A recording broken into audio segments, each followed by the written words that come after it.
What do I know? But we can look at the players here as Daniel Rutkowski, all the way from New Jersey, representing FAB again, 13-1 record.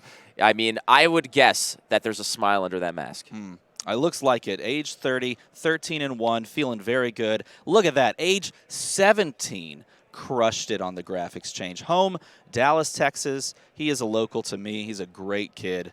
And looking to punch his way into the semifinals. Both these players actively trying to work their way into that top 2 matchup. But right now, they've got to get through the quarterfinals. It is the top 8 of the U.S. National Championships here in Charlotte, North Carolina. Daniel Rutkowski on FAB versus Brodie Spurlock, the boy wonder, on Briar, Warden of Thorns. Daniel Rutkowski has first actions here.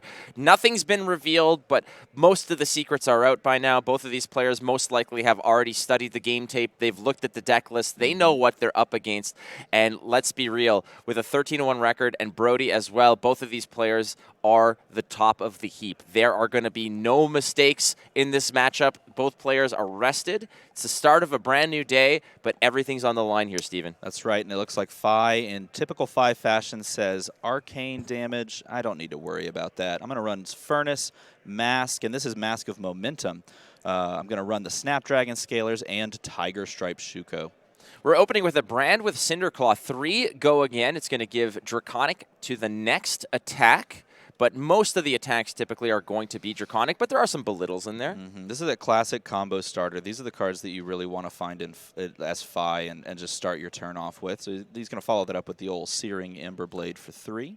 So there is a Scar for a Scar for Brodie in his hand. There's an E-Strike as well as an Earth card. I'm not sure which one. I couldn't see it, but he did block with a Force of Nature here. I could suspect that Brodie, in this case, might actually let one leak just to get access to the go-again effect from the Scar for a Scar. Yeah, it depends on how wide Daniel goes on this first turn. There's arguments to be made where you play 1 more card, 2 more cards, and then Arsenal so that you can play for 5-card hands. There's arguments to be made where, and I've heard some 5 players say, I just want to present a bunch of damage, take all of their cards, and then see if I can push like 8 over the top. It just depends on the composition of Daniel's hand and what he plans to do as far as this matchup is concerned. I think that this is the Phoenix. I think this Phoenix Flame actually just gets laughed at and let go through, and I think that's going to, like we said, yeah, so Brodie's going to let this one go through. Again, going down to 39, we'll turn on the red Scar for a Scar, and that's a great start to a turn for Brodie. Yeah, it's just a little tickle for 1, and he says, that's fine, I could take that because I need to deal with whatever else you have. And a Soulbeat Strike is one of those interesting decision points because as Brodie's perspective, do I throw 2 cards? Do I use equipment this early? Do I give the go again, or do I just want to end the turn here? And I bet you Daniel's totally fine with this because that card in Arsenal represents just as much damage as it did right after that Soulbeat Strike. I wonder what that card in Arsenal is. Did you get a glimpse of it? No. He was playing it very close to the vest. I'm wondering if that might be Ancestral Empowerment because he was thinking that block. Was that a block for 5? I think it was a block for exactly 5, yeah. Okay, so then the Ancestral Empowerment wasn't really going to do much there. However, if that was an exact block for 4, that would have extended the turn and drawn a card, and that would have been perhaps some trouble for Brodie. But Brodie giving up the Scar for a Scar, taking 1 damage, but now the tempo's on his side. He gets the draw up because he was the player on the receiving end. Oh, no, and he hits the quad non-attack action hand.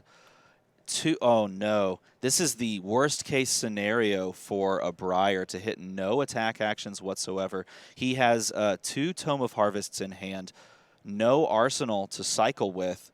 He can play a non-attack, like a Nimblism, for no effect. So is this a situation, Steven, where perhaps you're just dumping 2 non-attacks, Yes. you create the embodiment of lightning, maybe you make a rune chant and you pass again? When it comes to this game, a lot of the discussion I have with some players who are, pro players and whatnot, they say it's not necessarily anybody can go, non-attack, attack Rosetta. That's not the thing. It's what you do with the bad hands. How do you maximize the bad hands? That's what separates the average player from the pro player, or even the good player from the great player. It's how do you make, chicken salad out of chicken, what, right? Yeah. That's how you do it. And this is a situation that Brodie has to navigate. And this is incredibly unfortunate, even though this is the play you have to make, where you generate the embodiment of lightning, you generate the rune chant, and you push. But putting like a Tome of Harvests in the arsenal, That is just not great, which means the only way you really get that out of Arsenal is using Crown of Providence blocks. So we may look to see if he prioritizes on this next turn or perhaps a turn later, using Crown of Providence to cycle that card out of the Arsenal, because once it's there, it's basically stuck. I believe that's Rising Resentment for 3. Coming across for 3, starting us off. And that was the Arsenal card that he had at the end of that last turn, which could have just presented 3 damage, but here it's a combo starter. Got to get those combos going. It's a Draconic attack again. It has the natural go again place for free, a 3 attack go again. And Daniel here must be thinking along the lines of, okay, I went first, it means I get an Arsenal, I get to tickle some damage early, but I do lose a bit of the tempo because Brodie's going to draw up and he'll be able to come back at me. That's fine. Daniel, at this case, is like, wow, I have an Arsenal and took no damage, and I can just kind of go for it here. Like this is a very, very favorable spot for Daniel off of a really bad draw for Brodie, but Brodie did his best with what he had, and now it's another 3. This is the Ember Blade. Go again for 3. And looking at Brodie's hand, he has 1 attack action, drew into 3 more non-attacks. One of them is the best one you can possibly find, which is a Channel Mount Heroic. But again, you're trying to find a way to, fix that Arsenal. And I think this may require that Crown of Providence block early on perhaps an advantageous attack, something like this Searing Ember Blade. Looks like he's gonna take that Searing Ember Blade, and then hope that he can just kind of chuck that Crown of Providence out, maybe clear the Arsenal, draw a card, maybe draw into a second attack action. It would be helpful, definitely. At least Brodie does start the turn with a embodiment of lightning that does stay there until it's used. In this case, we're going to go ahead and fetch one of those Phoenix Flames. It's just a 1, but it does have go again. Again, Phi is not necessarily about those big attacks. It's not about the combo moves of, all right, let's jam down the Channel Mount Heroic, let's slam a few 7 attacks in a row, and that's where we get the heavy lifting done. Daniel Rutkowski is going to just be poking and prodding a little at a time, and we've seen how in matchups where the Phi player gets most of the damage through off of those very unassuming attacks, off those 1s and 2s. He's going to push this 1, and Brodie weighing his options on how he wants to deal with this. This is representing a Mask of Momentum trigger, which is a card draw, and this is definitely something that you want to prevent. And there is going to be exactly what we were talking about. The Crown of Providence block is going to stop the Mask trigger here, and it's also going to probably tuck that Arsenal card. This is the only recourse that he had to clear that just awful turn 1 draw, and trying to salvage it. It draws into a Sonata. Another non-attack, all stacked at the top of the deck in the first 2 turns. But Sonata can go ahead and actually find attack action. Yes. So there's some silver lining to picking up the Sonata Arcanics over here, but at the same time, you do have to deal with this continuous onslaught that Daniel has been presenting here. The 1 gets gobbled up by the Crown of Providence, does find the Sonata off of it, does break the chain in terms of the Mask of Momentum pressure, but a 7 with the Enlightened Strike is a pretty tall order for Brodie here. Now, as a 5-card hand, you're usually pretty comfortable with this, but you do want to establish that Channel Mount Heroic, and you probably wanted to just tank a bunch of damage after you've established that, so that you can then set up just a large, wide turn of 0-cost attacks, and hopefully you draw into that. So, in needing the cards and the resources to establish and then apply it, maybe 1 attack worth of pressure, you don't necessarily want to give up a lot of cards onto this 7 attack. But you have this weird balancing point, because you also don't want to take 7 necessarily, because you also want to allow yourself to take more damage later. So the decision to take 7 here is a little bit more tough than you may just at first think. Yeah, this is a matchup where basically you're burning the candle at both ends, frankly. Your life points are basically just like the game clock in this regard, where you're like, hey, let's just go. I'm not going to worry until I'm in single digits, frankly. Brodie Spurlock here just, sign for it, no problem, and he's got a 5-card hand that he could start messing around with. The Tunic goes to 2, and we know what is in that hand. There's a Sonata Arcanics. That could be, feast or famine for him here.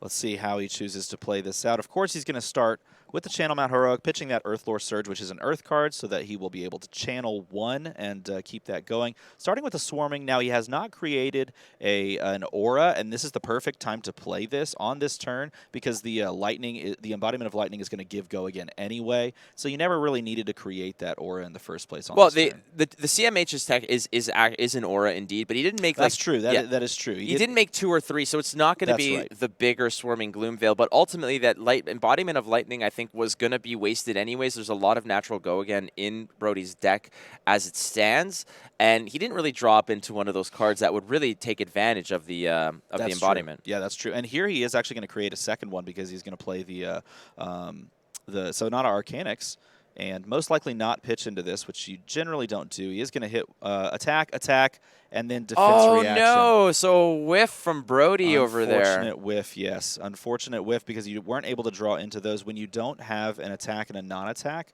you're not actually able to benefit off of those attack action cards. And looking at what he was about to draw into, those were some powerful cards that he's unfortunately having to shuffle back into the deck. Frankly, all of those cards were very helpful to Brodie, and that, opting to play the Sigil of Suffering, it's a different style of card that can technically kind of dilute the pool for a clean Sonata Arcanix. We see the story around Sonata Arcanix, and everybody has horror stories and success stories, and ultimately you live by the sword, you die by the sword sometimes. In this case, the Sonata Arcanix has really just kind of pumped the brakes on a turn that Brodie was really relying on to get back in this game. He does still have the Channel Mount Heroic, which is great. That's going to stick around for next turn as well. So Brodie right now does have a second kick at the can. Starting off with the Belittle, and he's revealing the Flame Call Awakening. So this is going to be 3 go again, and he's going to go search his deck for a Minnowism. Now, red versus blue, it really depends on what the composition of your hand is. Usually the grab is blue for the extra resources. Yeah, you want the fuel for this, I find, and then you'll be able to, basically pay for an Ember Blade, pay for more attacks. You do have 2 floating as it is, but if you're picking up the blue in this case with 2 floating, there's probably some expensive stuff that you want to do. But Daniel Rutkowski knows what he's doing here, and Belittle into blue Minnowism, and then pitching the blue Minnowism, you just keep getting it back and getting it back. It's a reliable way to continue to pick up resources here. Depending on what Daniel Rutkowski presents, Brodie's hand, I haven't had a good glimpse of it. I saw a Nimbalism in there. I'm not sure what else he's holding on to. Right. However, with, again, any turn with Channel Man Heroic on the table is very dangerous for the player on the receiving end. Yeah, you definitely, from that position, and this is the Flame Call Awakening he revealed a moment ago, from the position of Daniel, you want to present a bunch of damage here and really try to ask the question of, do you want to give me cards, or can I just deal you 20? Is that okay? Are you cool with that? Cool, here's 20. Are you cool with that? Good trade. Good trade. If he doesn't have the ability to keep that channel alive on this next turn, then he's going to basically have this coming turn does Brodie to capitalize on that Channel Mount Heroic buff, and hopefully he drew into several attack actions that he can string together perhaps to help with that. But otherwise, he's not going to be able to pitch to keep it around. Daniel Rutkowski has been playing exceptionally well throughout the entire tournament, even today. And again, talking about the strategy of what this deck does.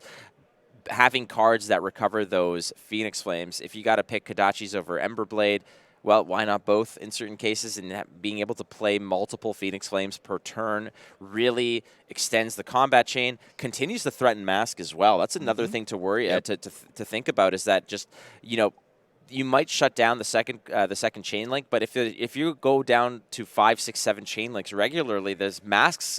You'll need to be able to stuff 2 of those attacks just to make sure that the mask doesn't get any value. Yeah, and usually we've seen in the past the second attack be the one that you block, right? So that you can break up this 3 attack chain of string that's connected together of all connecting attacks, like things that have all hit. So usually you block the second one, but when the third one's a 1. It does find it a little bit easier to block. But if that third one's a 4, that's much harder to block. So choosing where you want to stop that Mask of Momentum draw is a really huge key point in the game. 1 go again off the Phoenix Flame. The life totals are You know what, I dare I say irrelevant at this point, frankly, as both players are really just trying to throw haymakers back and forth. And as good as Daniel's been playing, he's also dodged several bullets. The first turn that Brodie had, a 4 non-attack action turn. Yes. The whiffing of the Sonata, as it were. It's a tale as old as time when it comes to that. And Brodie does at least get a Channel Mount Heroic, which is something that he didn't have last time, I believe, he played against the FAB player. So he'll do his best here, and he's going to go ahead and throw the Grasp of the Arknight at the Phoenix Flame, which does break up the threat of the Mask of Momentum. That's right. And then keying up on the next attack is going to be a Searing Emberblade pitch here, representing 3 damage with that go again. Still 2 resources floating, still 2 cards available to play. And the question becomes, what do you pin those 2 cards on? We've already seen 1 E-Strike, so can this really end with the E-Strike as like a big finisher on this? Is this something crazy like a Lava Burst, or is it more tame, something like a Take the Tempo maybe? There's a lot to consider here. Again, it's just all offense. Phi is going to be activated here. We're going to get another Phoenix Flame. And again, seeing the method to the madness of Daniel's deck is 1 Phoenix Flame is cool, but we're going to double up on those as much as possible. So here's another one. This one's coming in for 2 because of the Shuko. Yep, Shuko here falls. The buff falls on the second Phoenix Flame. Thanks to the first Phoenix Flame being played, you're getting a little bit of extra value. This is generally when you would want to throw like a 2-block equipment in front of it because it just matches. Or you could consider tossing a card here. But depending on what comes next, there could be another Mask of Momentum trigger. And so considering this block right here is important because if a 4 comes down, then you're basically guaranteeing that Phi player to get an extra card. Brodie having a look at the graveyard here, but there's really nothing in there. There's 4 cards. A lot of those Phoenix Flames have just kept coming back and coming back and coming back. Both players have a nice little discussion. Again, communication in this game is so important. You're sitting across from your opponent sometimes up to 50 minutes plus. It's nice to have an open dialogue to make sure that people know what's going on. And okay, so there we have it. So hey, we have our first sports-related injury. There you go. Brodie got a cut on his hand somehow, and he needs a bandage. But that's okay. We don't want blood on the cards. Well, there's technically blood printed. So he has blood on it. He has blood on his hands. That's what he's saying is blood on his hands. Interesting. All right. So there you go. There's the next Photoshop meme. Is you can have that card, but put Brodie's face in the hand. Yeah. There you go. Someone please do that. Oh my God, that would be amazing. That would be so good. Brodie Spurlock, blood on his hands. The brand new alternate art card for Kasai. That's like an edgy metal cover. Like for a metal album. Blood on his hands. Blood on his hands. Phoenix Flame on the board. That's the way to do it. Let's see, what's he going to block with? He is going to block this, and I do think this is a wise choice because you don't want to give the card draw on the whatever comes next. Choosing to block with that Nimblism, a card that is honestly just extra damage on whatever attacks he has. I did think that we spotted 2 attacks at least in his hand. And this is exactly why, because Blaze Hedgehog comes down, representing that 4 breakpoint, and this is the reason why you block the Phoenix Flame. Because Blaze Hedgehog, representing the breakpoint, is too much to just commit 2 cards, so you can't do it. And so you block the one previous that's easier so that you can keep a 3-card hand and take this damage. And look at the combat chain here. We're, what, 6 cards deep? And again, just tossing the gloves in front of the first Phoenix Flame to break up the Mask of Momentum, tossing the Nimblism in front of the second Phoenix Flame to break up the Mask of Momentum as well. So Brodie doing some good work here to actually limit Daniel Rutkowski's reach and not allow him to draw some cards here. But again, Brodie Spurlock here it's 31-13, the mirror image here, but we have another card to just sort of wrap up this entire sequence. And Daniel's just taking advantage of just the powerful turns that he can have consistently, turn after turn. There is no real whiff danger on Daniel's side of things. He has the resources. Thanks to Belittle, he could string this combo together because of the extra resources that he was able to go and fetch. So this is all off of the back of extra resources from Belittle, arsenaling a previous card on the previous turn so that he can set up this huge, huge turn that pushes Brodie down to 10. Brodie Spurlock just all in, mind and body. You can see the injury there. And how will that affect him? Again, that's not his playing hand. That's his offhand. That's so it's right. fine. So you know what? Like, but ultimately, things like this can actually bother you. It's like having a little, little rock in your shoe. It's not really like super painful, but it's annoying, and it might actually just sort of wear away at you. But ultimately, Brodie here is a professional. He knows what he's doing, and the life total. All Brodie needs is one turn to just turn this completely around. The difference here is that even if Brodie presents something like 25, 26 damage off of a massive turn, Daniel Rutkowski is just going to sit back and take it because he's got he's in the driver's seat here. Yep. But And this is a great way to start a turn. And he also knows that this channel is probably not going to stick this turn. I mean, if your opponent has 3 zero-cost attacks, they're not pitching Earth cards to keep Channel Mount around, right? And so you know that, okay, if I am able to, like, just not be presented 31 damage and can just take everything that's given to me, the channel goes away, his damage output is nerfed down, and I can just keep doing my thing. My opponent's at 10. I have a 4-card hand. Can I present 10 over the top? That's probably what Daniel's asking himself. 7 go again off the back of that embodiment of lightning, which was created, I believe, the turn prior. Now, Exude Confidence here actually does not have go again built in, so this is a perfect Snapdragon Scalar scenario because, oh, no, well, you know what? He has the embodiment of lightning, baby. Yeah, so that's going to get go again. even better usage. Which allows him to set up a nice long string of a turn.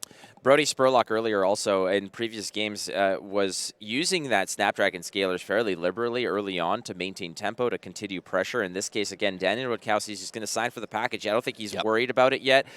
Both of these players are only going to really start doing the really heavy math once they get into the single digits. Daniel Rutkowski is basically playing a little bit with house money here. He's got so much life total to play with. No arsenal, though. So Brodie Spurlock might actually be able to withstand another turn. But this is an Entwined Lightning fused with Lightning Surge. That's right. So the fuse here means that this is going to gain go again, and it's going to push another 7 go again. Do we have a read on the arsenal card for Brodie? If that is another attack, then he can present 28 damage on this turn.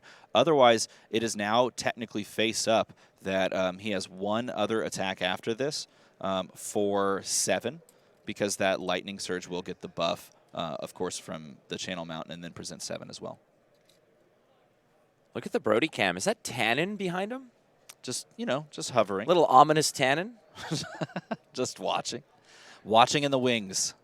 Hey, he's got a front row seat. I think part of the joy of doing this job, Steven, is the fact that we just get the best seat in the house to a lot of these games. Yeah, let's just say it is Tannin. There he is. Right behind. Production doing the Lord's work. Thank you so much, production. Just hovering like the Grim Reaper, just in the picture.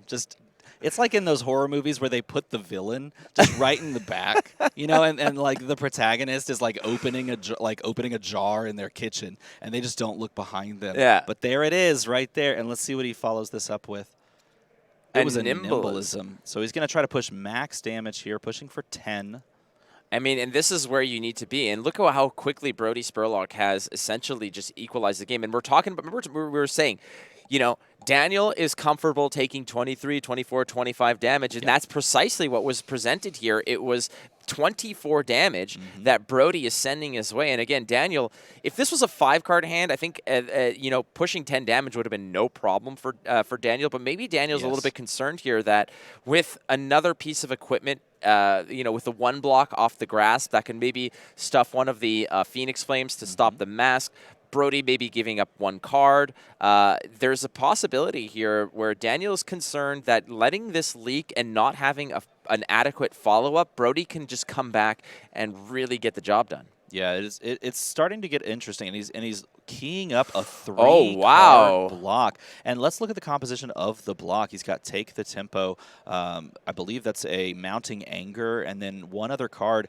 Cards that could technically function in a long string of turn, but maybe don't necessarily work together to push 10 over the top, right? One thing I really love about Brodie is the fact that yesterday, as I was leaving the venue, he stops me. He says, "Hey, Flake, I got a question for you." I said, "Sure." He's like, "Tomorrow on stream, if there's an attack that is under 7 or under 6, and like those attack dies, they don't have those values. Do I just use another die? I just want to make sure that everybody knows what's going on." I said, "You're such a considerate dude." And in this case, you see how he perfectly aligns the block there. He examines the cards, but he doesn't just slam them down Yanji Lee style. No, he puts them down Brodie Spurlock style, nice and neat here. So.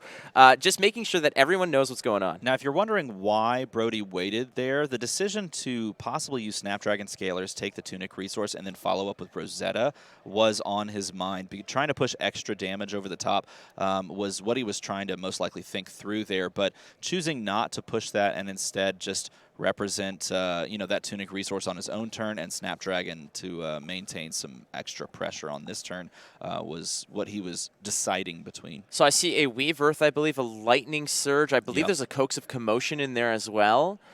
So the makings of a pretty strong turn ultimately.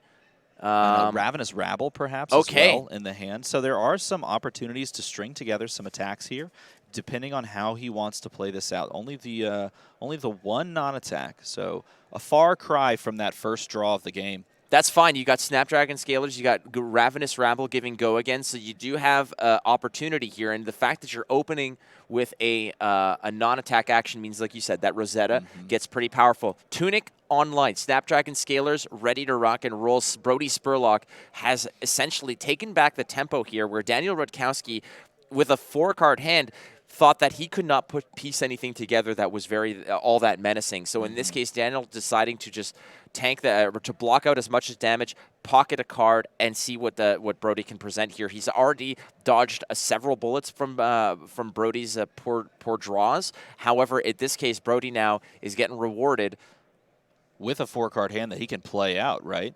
Certainly. And the question becomes, too, or we should point this out. Daniel, throughout this game, has put together a string of very powerful turns to push Brodie to 10, but he himself has not found one of his power cards in the form of Art of War. There's 3 in the deck. None so far have entered play. And he might be thinking, okay, wait, I would like to have one of those spike turns to finish this game out. Can I find one of those Art of Wars and really just try to string that together with a 5-card hand, perhaps? I wonder if that's what's in his arsenal. It very well could be. A 4-card hand with Art of War is not all that great, especially when you don't know what you're drawing. Maybe the hand itself was pretty weak. Ultimately, that could be a big deal. So that's a Ravenous Rabble coming in for 4 go again, peeling a red card off the top. Yeah, he already took it, too. He just said, I'll take that. Immediately Snap chose to take it. I wonder if he has another Art of War in hand or something. The problem here is that Daniel Rutkowski taking this damage, he's thinking, okay, if you can do 14, do 14. I'll think about it when it matters. But if you cannot cross the finish line, he might, like you said, have that Art of War. If he can just survive at 1, he might have the makings of actually just closing this game out. Brodie can present 14 here because he can choose the Quicken Token mode. Snapdragon Scalers the Coax here if he chooses to. And then this would push 4, and then the Entwine Lightning would push 4, and then he would represent 4 with Rosetta. So he can actually push for lethal here.